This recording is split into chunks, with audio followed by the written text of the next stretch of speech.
और कमाल की बात और सोचने वाली बात यह है साथियों, क्या आज तक हमने जिन लोगों को अपनी वोटों के माध्यम से इस देश की लोकसभाओं में, इस देश की विधानसभाओं में, इस देश की राज्यसभा में भेजने का काम किया, आज जब हमारी बहन बेटियों पर, हमारे भाइयों पर या हमारे उन बहुजन महापुरुषों की प्रतिमा तोड़ी जाती है, जिन बहुजन महापुरुषों के क्या बलिदान से हम संघर्ष कर रहे हैं, तो नालायक लोग, वो नालायक विधायक एमपी चुप हो जाते हैं, जिन्होंने आज तक हमारी वोटों के माध्यम से इस देश की लोकसभा, राज्यसभा, विधानसभा में बैठने का काम किया। और साथियों, अगर आज कोई इस बहुजन समाज की आवाज को बुलंद करने का काम कर रहा है, आज पूरे देश में हमारी बहन बेटियों के साथ शोषण किया जा रहा है, अत्याचार हो रहा है, अगर आज कोई पूरे देश में इन शोषणों के खिलाफ इस आवाज को बुलंद कर रहा है, वो है एक नाम, भीम आर्मी भारत एकता मिशन और एडवोकेट चंद्रशेखर आजाद। और तमाम वो साथी, तमाम वो कार्यकर्ता जो बिना किसी लालच के, बिना किसी पद के, बिना किसी स्वार्थ के पूरे देश में भीम आर्मी भारत एकता मिशन और आजाद समाज पार्टी का डंडा और झंडा मजबूत करने में लगे साथियों। और इन माता बहनों के मान सम्मान, स्वाभिमान के लिए अपना घर छोड़ करके, अपनी पढ़ाई, अपने फ्यूचर दांव पे लगा करके रात दिन क्रांति कर रहे हैं। मैं आप सबसे पूछना चाहता हूँ, क्या मिलता है इन युवाओं को जो अपना घर बार छोड़ करके इस मिशन को, इन माता बहनों के मान सम्मान, स्वाभिमान के लिए रात दिन संघर्ष कर रहे हैं। लेकिन ये लोग परिवर्तन चाहते हैं, भीम आर्मी परिवर्तन चाहते हैं। जो सपना हमारे बहुजन महापुरुषों ने देखा था,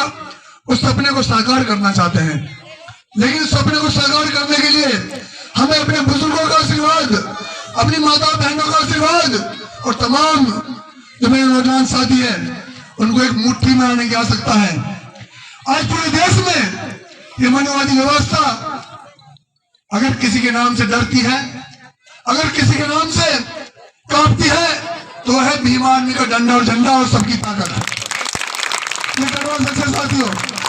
वरना यहाँ इन सरकारों ने ऐसी पार्टियों को कोने में लगा दिया है जिन पार्टियों का परचम इस देश में लह रहा है। लेकिन आज आप ना तो एमपी है, ना एमएलए है, न विधायक है, न सदस्य है, लेकिन फिर भी अधिकारी आपकी बात को सुनते हैं, क्योंकि उन्हें पता है ये लोग ईमानदारी से काम कर रहे हैं, बिना स्वार्थ के काम कर रहे हैं। क्योंकि साथियों, मिशन हमेशा निस्वार्थ होकर के लड़े जाते हैं। और आज मुझे ये बात कहने पर कोई गुरेज नहीं है कि आज पूरे देश में भीम आर्मी भारत एकता मिशन और आजाद समाज पार्टी का युवा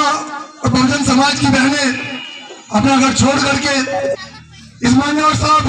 का जो मिशन रुका गया था, उस मिशन को गति देने का काम कर रहे हैं। और आज पूरे देश में भीम आर्मी भारत एकता मिशन के संस्थापक एडवोकेट चंद्रशेखर आजाद एक पहले नेता ऐसे हैं तो 24 में से 20-22 घंटे काम कर रहे हैं साथियों। पहले नेता, अगर इतना काम उन नेताओं ने कर दिया होता जिन नेताओं को आज तक हमने अपनी वोटें दे करके लोकसभा, विधानसभा और राज्यसभा में भेजने का काम किया, तो इतना शोषण आज हम लोगों के पास ना होता। सोचने वाली बात है साथियों, लेकिन बोलने वाला कोई नहीं है। अभी छोटे भाई सोनू ने बताया कि जब वोट की बात होती है तो लोग कमेंट निकालना चाहते हैं भीम आर्मी में, भीम आर्मी के कार्यकर्ताओं में, उनके पदाधिकारियों में। आपको बता दें, आदमी की पहचान उसका कार्य होता है। आज हम जिन महापुरुषों को श्रद्धांजलि दे रहे हैं, जिनके जन्म दिवस की बधाइयां दे रहे हैं, आज अगर उन्हें मान रहे हैं, पूछ रहे हैं, तो उनका कार्य उनकी पहचान है साथियों। तो भीम आर्मी का कार्य ही भीम आर्मी की पहचान है, याद रखना। और हमें इस संघर्ष को अपनी आखिरी सांस तक लड़ना है। तब तक लड़ना है जब तक इस देश में बहुजनों की सरकार नहीं आ जाती और चंद्रशेखर भाई को हम लोग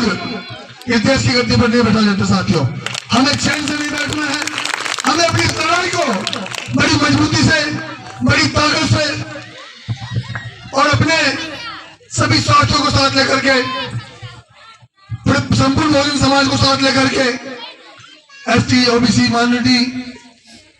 पूरे सभी को साथ लेकर के इस लड़ाई को लड़ना होगा साथियों। और ये तभी हो पाएगा तब हम लोग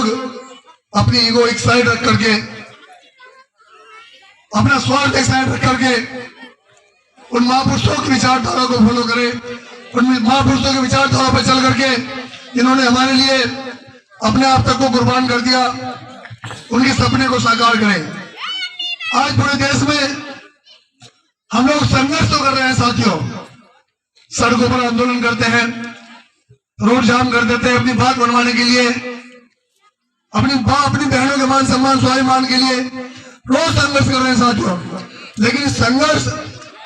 तब तक कामयाब नहीं होगा जब तक आजाद समाज पार्टी काशीराम का बोलबाला एक कार्यकर्ता इस देश की विधानसभा और लोकसभा में नहीं जाएगा। और इसके लिए हमें अपना घर बार छोड़ करके इस मिशन को गति देने का काम करना है। मैं एक बार फिर से तमाम उन कार्यकर्ताओं का, पदाधिकारियों का धन्यवाद करना चाहता हूं जिन्होंने इस रीवा जिले में भव्य प्रोग्राम कराया और यहाँ तमाम कार्यकर्ता पदाधिकारी बधाई के पात्र है। साथियों, अपनी बात को खत्म करने से पहले आपको एक शेर के माध्यम से बहुत कुछ बताना चाहता हूं कि बरसात में तालाब तो हो जाते हैं गंधर्व, बरसात में तालाब तो हो जाता है गंधर्व, मगर आपे से बाहर कभी समंदर नहीं होता। क्योंकि साथियों, हम लोग समंदर है और जिस दिन बाहर हुए समझो पड़ ले आएगी और हमें बाहर होना पड़ेगा। इस देश में तो सरकार इस गद्दी पर बैठी है, उन सरकारों को इस देश की गद्दी से उखाड़